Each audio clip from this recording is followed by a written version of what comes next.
Hello guys! Welcome back to my channel and today is Wednesday, February 3, 2021. At kadarating ko lang sa bahay, lumabas ako kanina and nanubating ako, may package na dumating. Na ano lang, nandun lang sa may pintuan nilagay. And I'm so happy guys because I've been waiting for this package since December. December ko siya in order, mga pa-end na ng December. So I was pero it's not normal guys to get the package so long kasi in order ko yan dito. Normally if within Denmark nasa 2 to 5 days lang andito na yung product. At saka yung 5 days sobrang ano na yon, sobrang tagal na yon. So ang nangyayari, after I ordered, after 3 days, nag-send sila ng message sa akin and sabi, parang it's like we tried to deliver your package sa address na ibinigay mo but it's impossible to do so. Walang binigay na reason why, pero sinabi lang na parang impossible and you're gonna receive another text message tomorrow kung saan mo pwedeng kunin ang package because normally pag hindi siya na-deliver dito sa bahay, for example, walang tao, ganyan, tapos ayaw iwan ng nagde-deliver yung package dyan lang sa pinto because it could be, expensive things inside kasi naman yung post mail is ang liit so hindi talaga siya napapasok. So sabi, the next day daw magre-receive ako ng text message kung saan ko pwede kunin ang package because pag hindi nga dito sa bahay na deliver, pwede siyang i-deliver sa mga sa mga gasoline station, mga store na malapit lang. The next day, naghintay ako, wala. Until umabot na ng 1 week. Wala pa rin. Tapos, sinabihan ko na yung asawa ko, okay, pakitawagan naman, ganyan. Tapos sabi, okay. So, what I did was, I sent an email dun sa kumpanya talaga na pinag-orderan ko. At then, nag-send ako ng email doon sa, anong tawag nun? Doon sa, sa shipping company. Tapos, ang tagal bago sila nag-reply. Pero nung nag-reply na, doon na mismo ako nag-message din ako sa Facebook page nila. Tapos doon sila nag-reply sa akin and they said they will try to locate the product within, 15 days. Ganyan, mga January na ito. Tapos, doon naman sa kumpanya na doon talaga ako nag-order sa Maytas, helpful naman sila guys. Nung nag-email ako, email agad sila. Pero sabi nila, they're gonna reach out to the shipping company. It took so long na basta it took so long yung parang communication, ganyan. And then ngayon February na. Tapos nag-give up na talaga sila, hindi nila malocate yung original na package ko. So what happened is yung Maytas, which is doon ako nag-order, yung customer service nila sabi na okay, they cannot locate the package, so this is the offer we could give you. Like, we could give you the money back if you want, or magsisend kami ng another package with the same orders na ginawa mo before. And of course, I said, okay, I'm just gonna have the same products that I got before. So, eto, dumating na siya at last. Tapos, wala akong ginastos nito actually because yung ginamit ko na pera nito is gift card na bigay ng mama ni Martin sa Christmas. So, yun. Pero actually, lang siya. Mga vitamins, ganyan. So, open na natin, guys. Ito ang pinakahihintay na package. Kasi nawala siya. First time ko talaga ma-experience nandito sa Denmark, guys, na yung package nawala. But then, they're so nice naman at nag-resend sila. Wala nang masyadong chorba-chorba.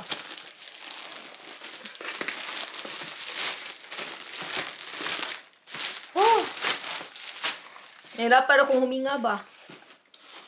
Wala akong COVID guys, but it's like I just got home and then sobrang gutom ko kasi hindi talaga ako nag-breakfast pag umaga. So nag-inom lang ako ng kape and then I just got home here mga almost 4 na ng hapon, so wala pa akong kain. So I made food very fast. Kain, ganyan. And now I'm done with the food, so I've decided na mag-open tayo ng box. At alam mo yung pag busog na busog ka, parang nahirapan huminga. Lalo pa nagsasalita. But anyway, ang tagal niya ma-open, ha?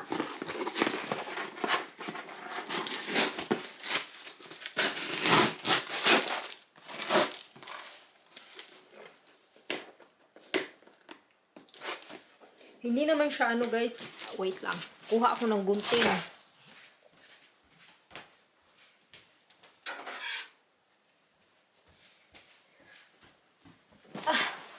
There.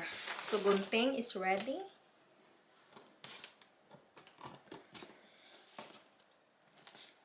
Nakalimutan ko na actually ano bang pinag-i-order ko nito. Pero I'm happy kasi I got it now. It's better late than never.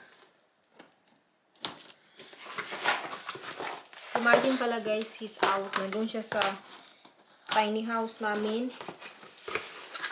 Okay. Bukas pa tayo nitong tatapos ba? There you go. Open! Woo! Wait lang. Oh, 4 items lang pala yung in-order ko, guys. Pero yung isang, 4 items. So, at least, diba, wala akong ginastos nito. So, anyway, ito ay, alam nyo naman, pandemic. O, dapat, concerned tayo sa ating mga health. Sa ating mga healthy lifestyle, ganyan. So, anyway, ito yung in-order ko. There. Ano siya? Omega-3, vitamin A, D, E. Good for good for the immune system, for the heart, and for the brain. There. Never ko pa to na-try actually. I mean, this is a new product we got. These molars. Kasi normally, yung nakikita ko mga product nila na mga vitamins, yung liquid talaga, yung fish oil, ganyan. Pero ito is ganyan siya. That one. Tapos, may lotion. Need natin yan because it's winter. Super dry skin tayo. And then, ito din. Lip gloss. Gusto ko talagang lip gloss na to guys. It's because it's menthol. So, pag nilagay sa lips, parang, refreshing, menthol feeling, maginaw. And then, ito pa is another, hindi ko lang pakita kung ano to, but it's also vitamins. There. And pag Maytas, ano ba basta itong Maytas strip? Yeah, this is a brand na yung Maytas lang ang meron. At pag bumili nito, it's way cheaper kaysa bumili sa basta ito yung parang cheap brand nila na sa Maytas talaga. So yun, I got 3 items. Woohoo! At last, dumating siya guys. And I'm happy kasi need natin to kasi sobrang dry na din ng lips. Ang gagamitin ko na siya now. I mean, meron naman akong iba doon, pero ito talaga yung pinaka-favorite na lip gloss ko. Napaka-ano lang niya, napaka-simple lang niya.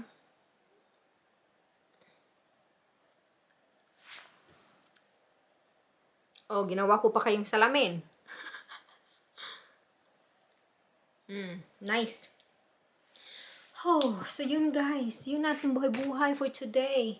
And, update ko sa inyo is dito sa Denmark, continue yung lockdown. It is until February 28.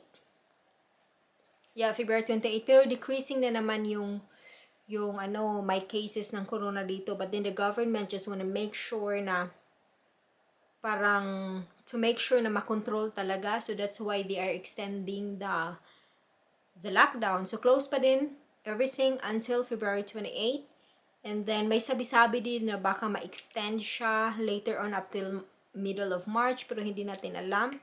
But right now, yun yung update dito. So nasa bahay pa rin tayo until February 28. Yeah, so ano bang pwedeng gawin dito sa bahay? Linis-linis, YouTube, nagko-cross-stitch na din ako guys, and yeah, yun lang. And then lumalabas-labas ako paminsan-minsan. Ha, so yun. Ano pa bang pag-usapan natin? Wala, ang ginaw dito guys, it's super super ginaw dito, and um, na ano na sana, na melt na sana yung parang snow, and then now, bumalik na naman, and nagiging mas ano siya, mas sobrang ginaw kasi nga ano, kanang malakas din yung hangin ba. Imagine mo yung nasa freezer ka tapos hinahanginan ka pa. Ganyan yung feeling. So yun guys, thank you so much for watching. Enjoy the rest of your day.